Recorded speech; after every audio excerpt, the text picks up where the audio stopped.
Hey everyone, welcome back to my channel. In today's video, I will show you how to resize an image on Windows 11. So let's get started.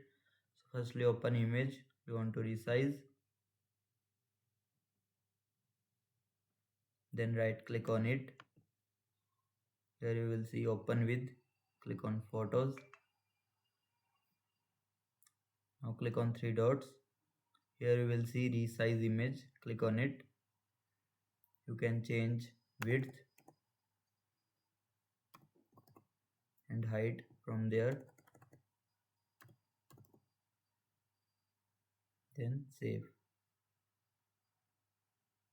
You can save wherever you want. Click on save. Another method is resize using paint. Right click on it, again go to open with, then click on paint. Here you will see the resize. Click on it. You will type horizontal and vertical size from there.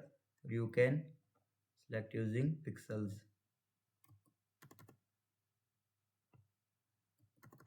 Then okay. Now save.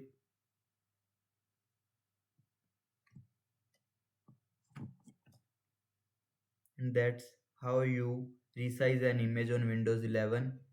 Quick and simple way. If this video helped you, don't forget to like, comment, subscribe for more videos.